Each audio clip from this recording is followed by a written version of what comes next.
This convention is said to be Houston's premier horror festival, and it did not disappoint. With almost 100 vendors, 60 films, 38 celebrities, 2 parties, 1 live podcast, and so much more. I'm Gabby, this is For the Ghoulies, and I'm here to tell you the do's and don'ts of the Houston Horror Film Festival. Earlier this year, I went to Texas Frightmare Weekend, and I had absolutely every single intention of filming a vlog and doing movie reviews while I was there. I brought all of my filming equipment, microphones, lights, everything. And I ended up in the background of this guy's video. So, honestly, for the Houston Horror Film Festival, I did marginally better, so, let's get into it. Day 1. Driving into Houston is and always will be a nightmare.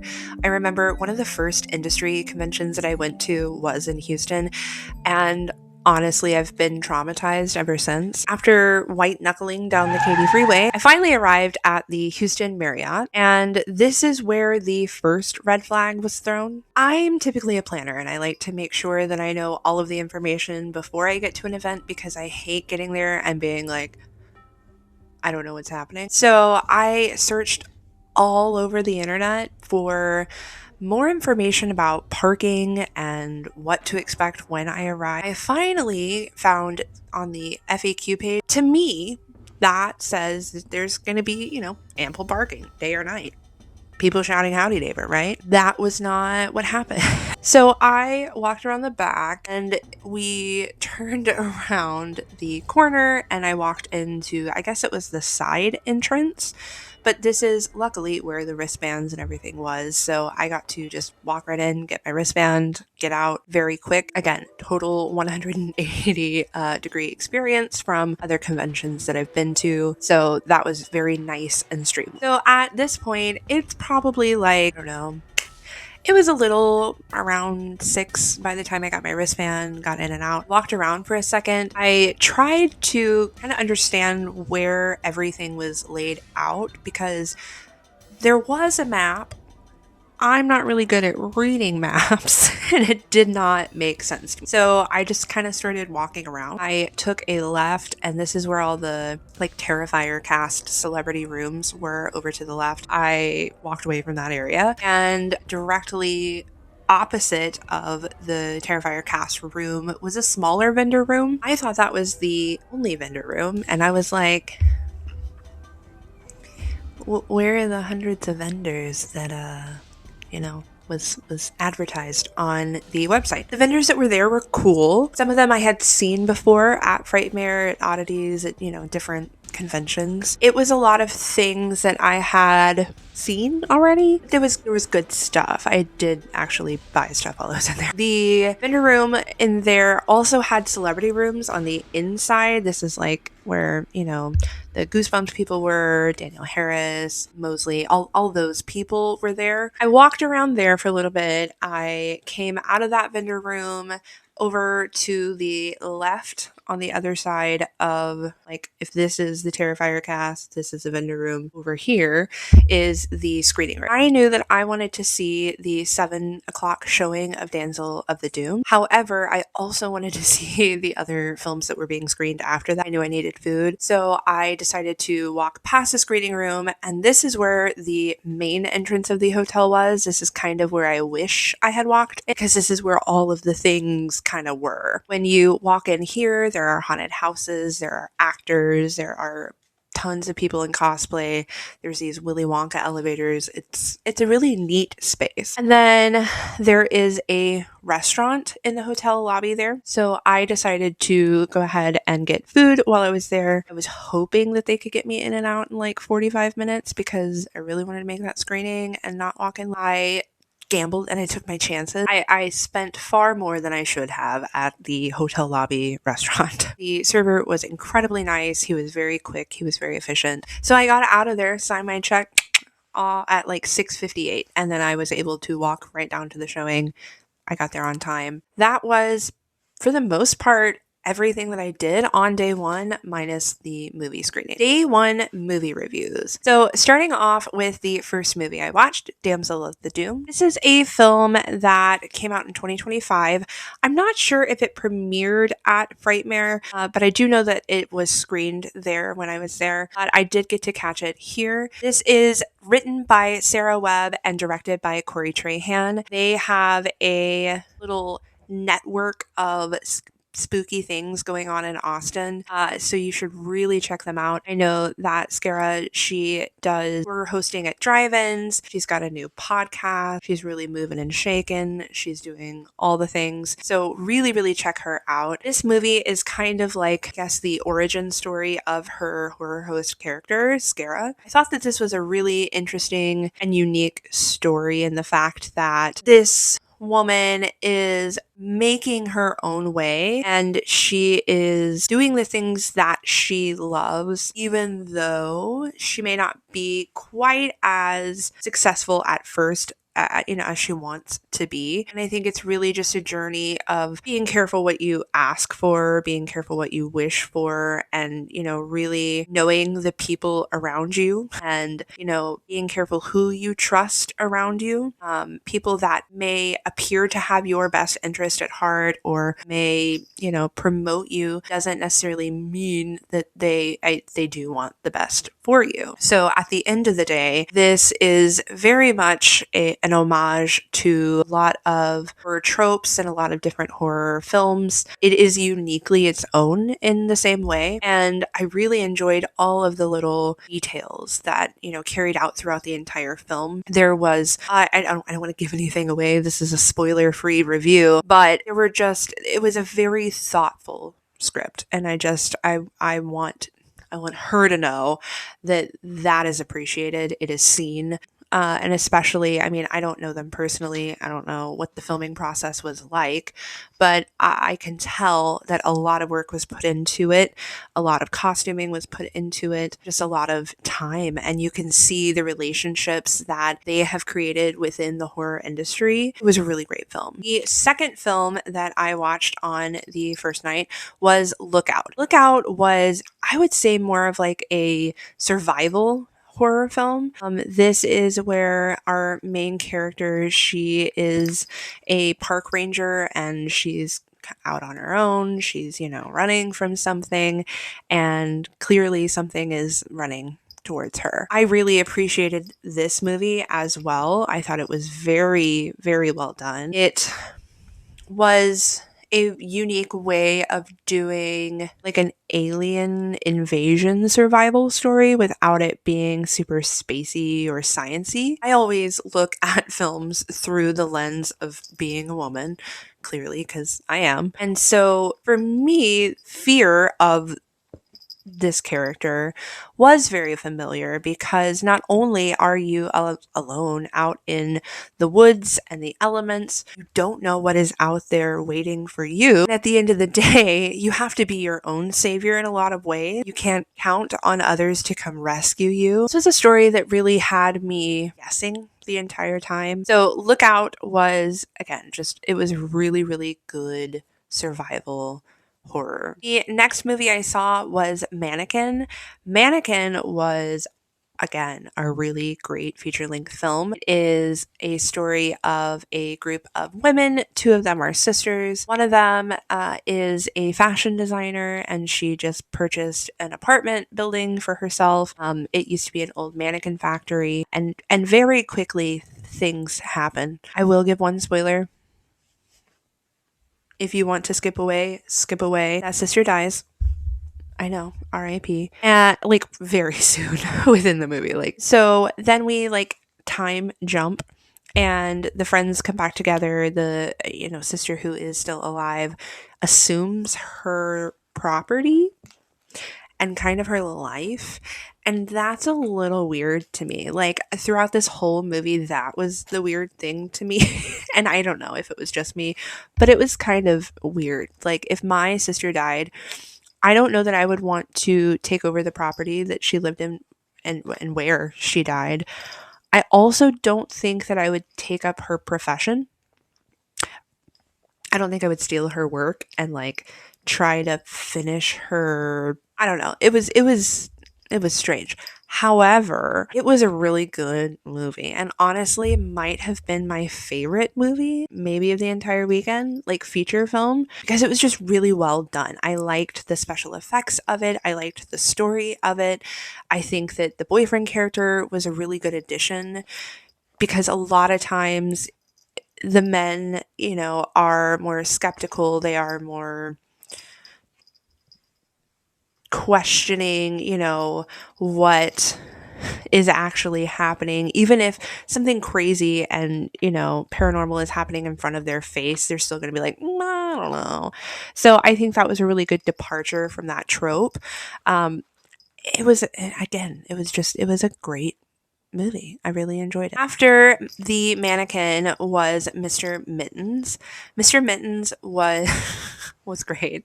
I laughed the entire time. This is a film that has a villain, an antagonist who is a stuffed cat, and this stuffed cat was fixed and basically is inciting revenge on everyone who had part of that.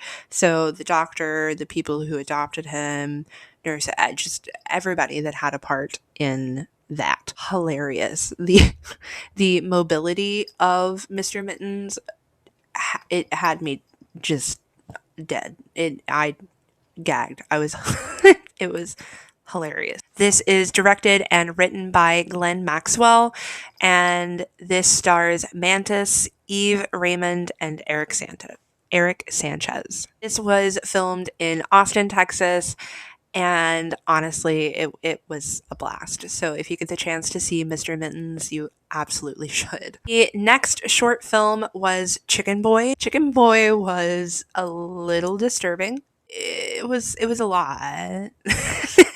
It's funny. It was a lot. I can't find who made Chicken Boy. I wish I had any information on that. That is one of my little constructive criticisms for the website for Houston Horror Film Festival. If you guys would like put the info of these films on there or like social pages or anything, that would be super helpful. Also, the awards ceremony, if you could like post two on that would be information to have, I think. Minor criticism. After Chicken Boy was Hunter Loading. Hunter Loading was written and directed by Sasa Numik. When I tell you the audible and felt silence in the screening room during this, I just got goosebumps now. Like, this film, it was a short, it was 8 minutes long. It was shot in the perspective of a TikTok. The opening, you see a For You page scrolling, and it's just whatever stuff, your normal For You page. Then you see a guy talking about, like, oh, if you want to see drama, you want to see blah, blah, blah, come back for my live later. And then you see someone swipe right and go onto this guy's page. Basically, you find out the story that this guy's best friend has been overseas in combat and he is coming home. When he comes home, they're having a coming home party. And this guy says that he is going to share some information at the party that's really going to like blow everybody away. This guy who's been overseas, his wife has been cheating on him. And our main character who's filming is going to expose her at the party to his friend who just got home from war. This clearly doesn't go well, right? Everything that quickly unfolds after this was, I wish I could say, abnormal or unfamiliar or so absurd. Like, how could that happen? But honestly, it's a reality that a lot of people have faced.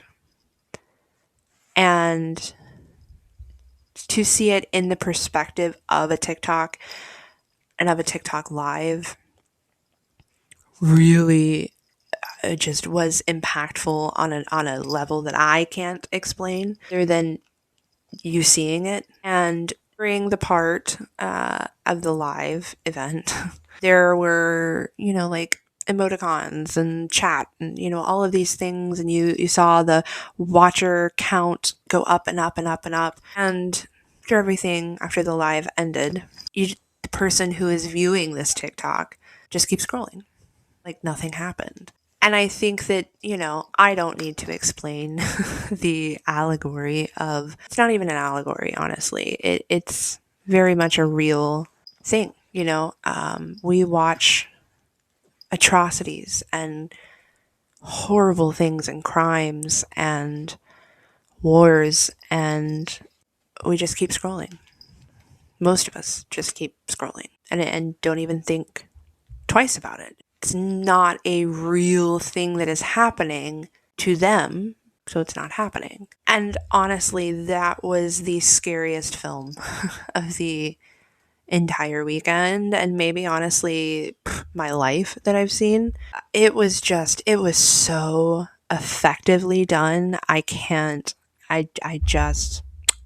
So if you ever get the opportunity to see Hunter Loading, please do. It's a lot.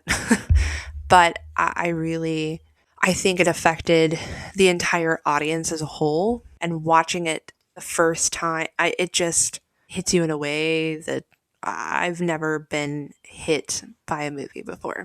Hunter Loading, 10 out of 10. Really difficult to watch, really well done. And the last movie for night one was Bath Bomb. This was a really good palate cleanser after the Hunter Loading. Because I mean, again, like after that one ended, we were just all in silence and trying to process everything. So when Bath Bomb came on, it took a minute to realize what was happening, and I think that was really great experience, because when you did pick up on what was happening, it was like, oh, okay. Bath Bomb was super fun.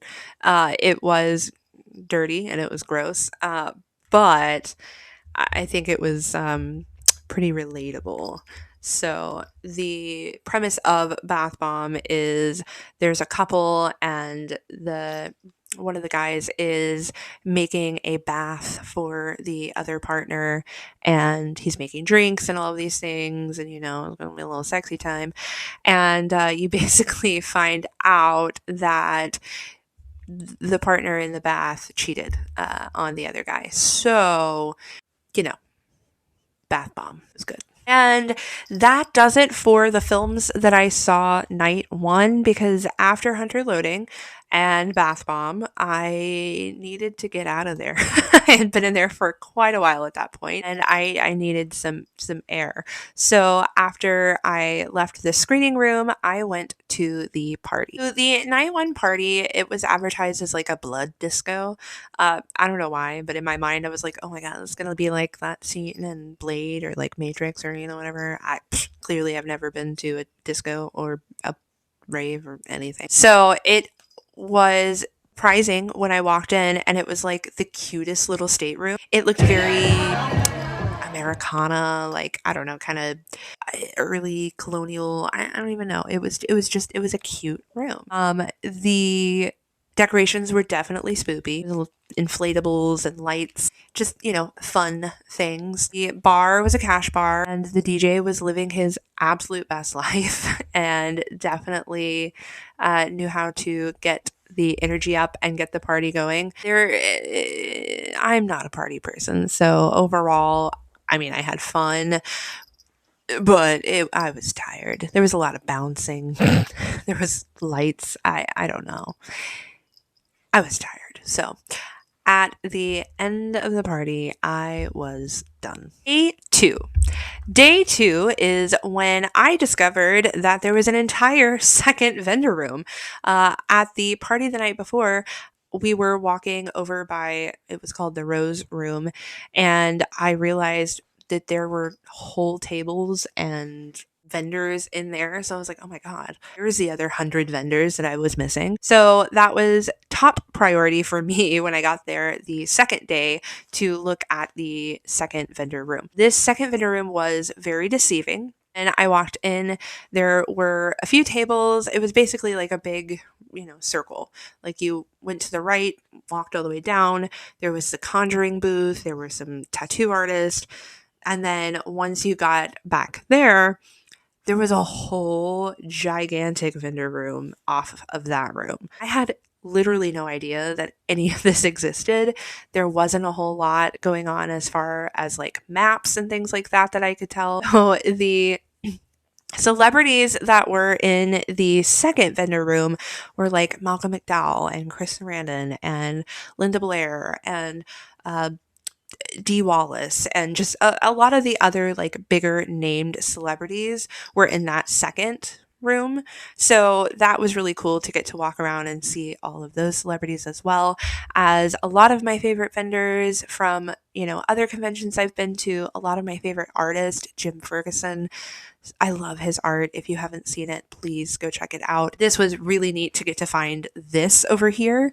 And I was really happy that I did because that was a lot more of what I was looking for that first night in the vendor room that I didn't see. The other thing that I was super confused about and didn't exactly know where or when or what were the panels. The panels, I loved going to the panels at Frightmare. There were a lot of them. The panels at the Houston Horror Film Festival were just few. There were, I think, 3 on Saturday and like 2 on Sunday. And on the website, I did see what time they were, but I had zero idea where they were figured out for the life of me. I would walk around the like main lobby and I would see tons of people lined up. No, for what? Didn't know for where, didn't know for why. Thought about asking. I have, social anxiety, so I didn't. Turns out it was for the panels. That is what they were lined up for. The panels were actually in the room that the parties were in. Had no idea. So I didn't get to see a single dang panel all weekend, which was a huge bummer. I really wanted to see the 3 that happened on Saturday, and I was interested in one on Sunday, but it is what it is. So there's always next year. There's the thing that I really did most of day 2 were watch more films. That is kind of what I really wanted to focus on this weekend was watching more of the films. There were so many more films at this festival than there were at Frightmare. Frightmare, there was only one big room that they had like the screenings and the panels in. So they kind of switched back and forth on like, oh, this is a panel, this is a screening, this is a panel, this is a screening. The thing that I really appreciated about Houston Horror Film Festival is that all day they were screening movies, literally all day, every single day that they were there. So that was very, very nice to get to see and be a part of. The first few movies that I got to see on Saturday, they were the micro shorts. There was a little bit of an issue on Saturday as far as seating went in the screening room. On Friday, it was full, but there was always a turnover happening. So I feel like there wasn't really ever a time that like you couldn't sit down or couldn't find a spot. However, on Saturday, that was the opposite. It was so packed in there the entire day. One of the things that I hated about Frightmare was that after every screening or panel, you had to turn over the room. So you had to get out and then go sit, circle back around and go sit down. I did not like that. However, I truly appreciated it because of, what happened on Saturday. There wasn't turnover. Like people literally were not leaving. They were getting in there, they were sitting down, and they were locked in. So, and while that's what I wanted to do, I feel like maybe this festival is starting to outgrow the space. This is my first year going here. So, I mean, I don't know how it has been in the past. It's my understanding that this festival has been at this hotel for at least a little while. And so So I think that maybe it's, starting to get big enough that they need to find a different place that can hold more people for the screening, or they need to turn over the room and space it out differently. I'm not really sure, but it was kind of a bummer because we did miss quite a few things because we were just waiting in a line outside. The other thing was that the event staff, which are volunteers, and let me tell you, they are wonderful volunteers, and I'm not saying anything about them, but they are volunteers, and so they may not always know what's happening or the best way to handle what's happening, and things slip by. And it's really easy to get like frustrated at those people, but they don't know what's happening. It's not their event. They were probably just thrown into it and told to stand there, and that's it. And I don't know that that's what happened, but we were told to queue and to wait. And then some people came out and like 20 people just went in and like skipped the entire line. So that was super frustrating. They did get the hang of it near the end of Saturday. They had someone going in there, looking down the aisles and seeing, what was available, how many were available, and then going outside and, kind of helping to mediate that. So I did appreciate that. It was a little annoying having the door open and close every 2 seconds, but it's the nature of the beast. It's what's happening. It's where you are. Can't really do anything about that. So now I want to talk about the movies from day 2. The first short that I got to see was A Mother's Love. That was wild. I don't know that I love my children that much, but I get it. It was a really good short. I think it was really well done. It was an interesting story. Do I want to watch a feature of that? No, I feel like the short was what it was meant to be. The next one I saw was Shadows at the Altar. This is a micro short that premiered at Frightmare. So I did get to see it there at Frightmare. However, at the Houston Horror Film Festival, it was a bit longer. So they had like an extended edition that they got to premiere there. So seeing how that evolved from Texas Frightmare to Houston Horror Film Festival was really interesting. This is I don't know, this is a good story. I really like the stylized, way that they are approaching this. This is a story. This is a possession story. It's about a priest who, is closeted, and he's, getting these visions from a demon, and the demon is trying to come into their reality. So this was super fun. I got to talk to the filmmaker and the special effects crew that did the makeup for the demon. It was really, really well done for, how much time they had to do it in. I was a little amazed at their shooting schedule and what they accomplished in the time that they accomplished. And I'm very excited for this to be actually adapted into a feature film. If you want to help with that, the link is down below. You can also scan this QR code, support a local queer art. The Staircase Stomp was a stop motion claymation film that truly was just gorgeous. Like the way that it was done and edited. I have such a affinity and like fondness for claymation because it is so incredibly time consuming, especially, to make a stop motion film with that. And it was just beautifully done. The sound design just everything, the storytelling, it was beautiful. Spearfinger was the next one. That one was interesting. I was looking at it more of like how they shot it. That was incredible. There had to have been some, drone action in there as well. But this was a really good story. I think that, you know, when you get into the woods, there are so many different things that you can be afraid of. Most of it is the things that are familiar, that are the scariest. I'm just going to get to it. Spearfinger is about these two friends that went, hiking or camping out in the woods, and, there's a doppelganger out there as well. So Spearfinger was, the special effects for it was very well done. The visual effects, I really appreciated that. It was a very quick, concise story, and it was done well. Skeeter was hilarious. Skeeter was a dark comedy. I wouldn't really say that it's horror, but it was really funny. The again special effects for this were really really well done. I have a lot of respect for them in that aspect, and yeah, it was a fun watch.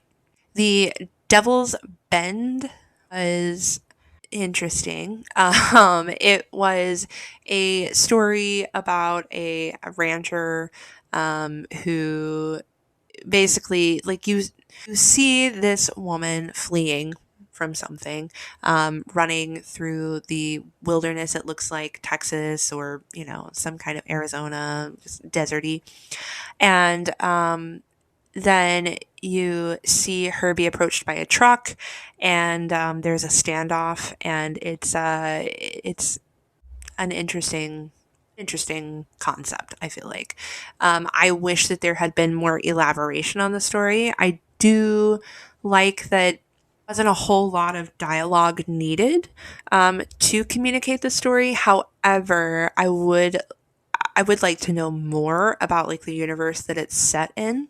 I'm trying to be vague so that you don't so that I'm not spoiling any of these films for you, because I do think that you should watch them. Uh, but yeah, it was quick. It was good. That's all I have to say about that. Yeah. The next movie was The Ghost That Wouldn't Die. And I didn't know what I thought this was going to be when I saw the title for it. Looking back on it, this is a vampire film. And I think this is an allegory for, like, drug use and queerness. Think that is all done in black and white, except for specific moments that it was in full color. I wish had been a little bit more consistency with that through line. However, it was very thought provoking. I think that hit me because I think a lot of people in, my life, and I think just in everyone's life, we all see people who become a shell of who they were, and, is hard to be that person, to be the shell of who you once were, and to continue on in your everyday life, and, with what you have to do to survive, and not having any fervor for life in that. That's probably the scariest thing, is to exist and not live. The next film was Goldilocks, and Goldilocks was a good, slasher movie. I got approached by the film crew of Goldilocks to get a piece of my hair. Yep. And this little girl cut a piece of my hair off, and they filmed it. And I never saw the video, and they said they were going to post it. And I don't know, it's kind of weird to me. So if you are out there and you're watching this, maybe, like, post the video so I can see it, because I don't know, I just feel weird about you having a video of me and some little girl cutting my hair off. Moving on. In Goldilocks, during the film, over the loudspeaker, we heard, "If you are parked in a painted area, your car is currently being towed. As we speak, there are tow drivers here. Your car is being towed."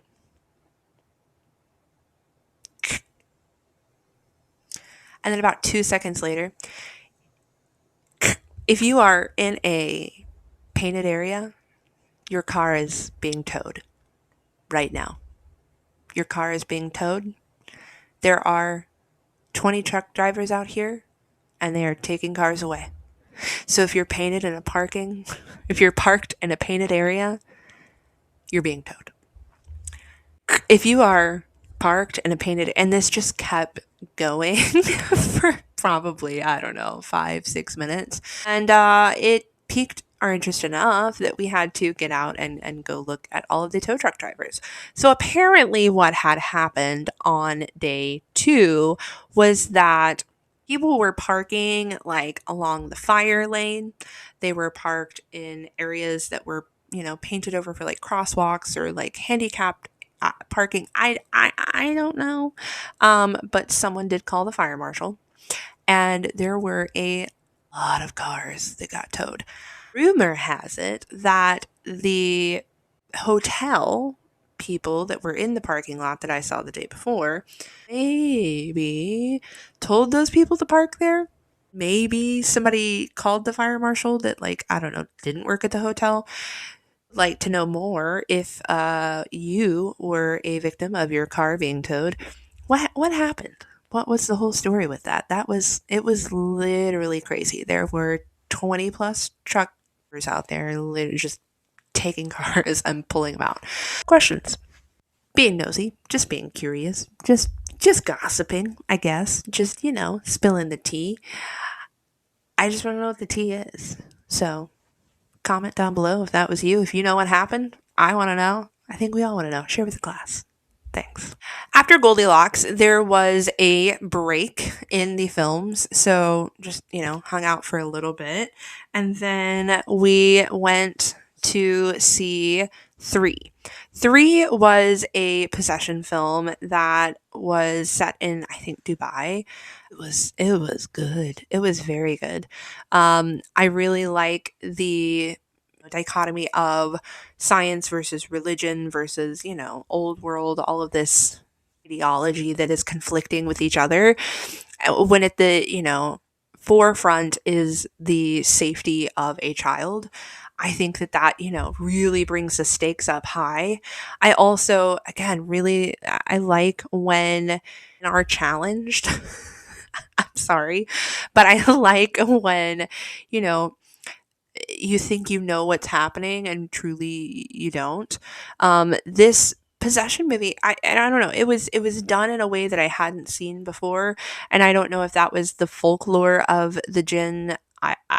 I should do more research on that, but the visual effects were phenomenal. The dialogue was phenomenal. It switched back and forth, so you do have to read some subtitles sometimes.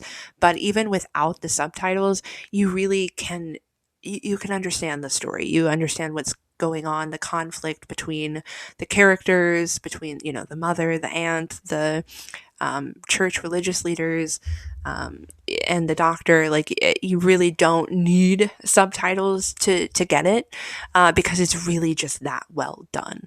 So 3 was phenomenal. I encourage you to watch it if you can. It was a great movie. The last movie I saw on day 2 was Makanadilla. That that was a wild ride. I started know if I was going to be able to hang throughout the rest of the movie. But by the end of it, it had me. It was entertaining. It was an entertaining movie. A lot going on. there was a lot. It was kind of like Barry meets Wilfred is Will, yeah, I think that's the name of it. It was a movie, yeah. Do I think that Makanadilla is an accurate description of this armadillo? And I say that because if you didn't get it, Makanadilla is an armadillo that sounds like Matthew McConaughey. So sorry. I'm so sorry. You know that guy that that's like from Texas, and nobody else in your friend group is from Texas, or maybe you're from Texas, right? And you're the only person in your friend group from Texas, and because you have an accent, think you sound like Matthew McConaughey. And I think that's what it is. I think that this person, uh, man, lives in California, and his friends are like, man, you sound like Matthew McConaughey. And he's like, all right, all right, all right. He does not, he doesn't sound like Matthew McConaughey, and neither does this armadillo. Do I fault him for that? No. Did I need the armadillo to sound like Matthew McConaughey? No. That was like the whole premise of the movie. This character is that it sounds like Matthew McConaughey, and I just, for that reason, I'm out. It just ruined the whole movie's ruined because this armadillo just had a country accent. He just had a southern twang, and that was it. Also terrible, not human, terrible armadillo, terrible puppet. He murdered a lot of people. Yeah. So I don't know. Is him not sounding like Matthew McConaughey the worst quality about him? No, it's one. So yeah, watch the movie. It's an entertaining movie. And that about does it for the movies for day 2. There were more. I had had enough. And so I went to bed. I didn't go to the party for day 2. I was done. So day 3. Day 3, I was so tired. I did not do a whole lot. So I missed the awards. I would like to tell you who won, but I don't know cuz again, they didn't post that anywhere. So, sorry. Next year I'll definitely make sure to write that list down and let you know. But it didn't happen this year. So, the movies that I saw from Sunday, from day 3, were actually movies that I saw at Frightmare. I didn't get to go see any films on Sunday. So, I do want to talk about Roger is a Serial Killer because it is so good. It's so funny. Roger is a Serial Killer is about this young woman who has a podcast where she is talking about this, string of murders and how she thinks that, she knows who did it. Turns out that guy is actually her stepdad. And she's coming home for the holidays to confront her mother and her stepfather about the fact that Roger is a serial killer. So it is so funny. It is really good. I, again, hope you get to watch it. Cannot speak highly enough of it. It was very funny. The last one is Abhorrent. Abhorrent is a movie about Wendigo werewolf things. It starts out with a small country town. There's cattle mutilation. Things haven't been the same since this, laboratory or like manufacturer came in, and yada yada yada. It was very predictable. It hit all of the tropes of like, you stay in the car. No. Okay. And then, you can probably guess what happens after that. However, the special effects were really good. The visual effects were really good. I think that they did a really good job blending practical and, computer generated effects. So it wasn't a bad movie. It was just very predictable. So, not my favorite, but I think it was well done. I think, and again, that was one I don't think needs a feature length film for it because it just, what it is, and it did what it did. So, right. So, overall, this weekend was an absolute blast. I had a really good time. This was my first year being at this convention. I have nothing to base, this year versus other years off of.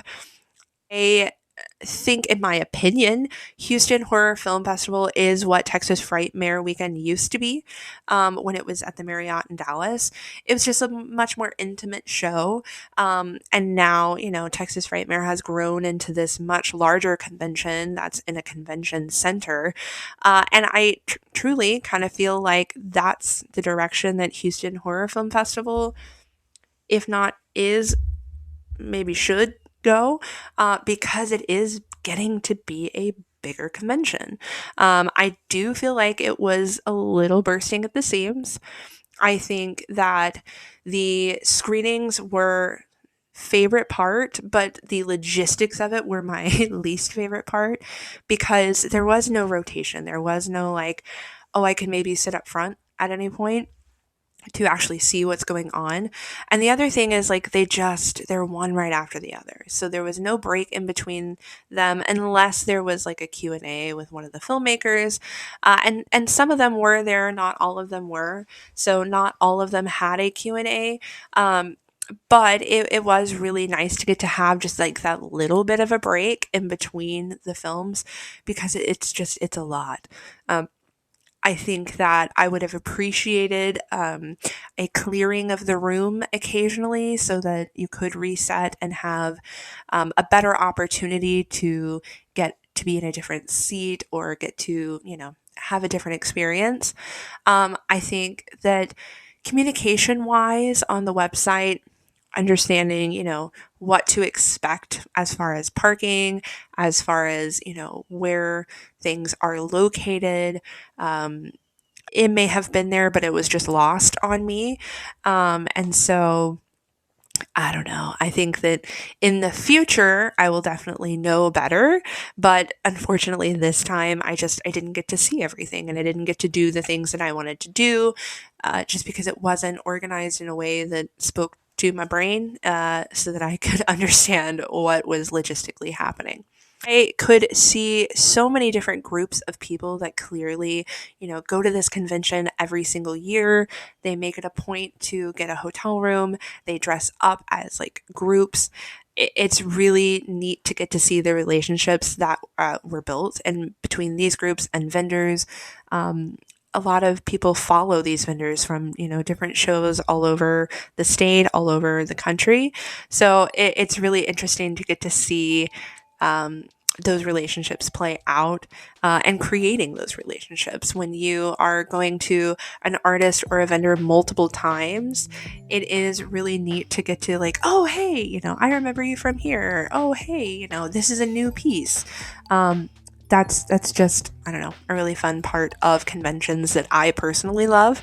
Um, I'm not super into the parties, but the parties are a very fun thing for a lot of people. I know that. And I did have fun while I was there. It just takes a minute, to drag me out to the dance floor and get me, moving. But overall, I saw amazing cosplay. I saw some really cool movies. I saw really neat celebrities, and I got to make some friendships that hopefully will last on to the next year. So I hope that this was a helpful review of the Houston Horror Film Festival. I hope next year this, gives you a little bit more insight on what to expect.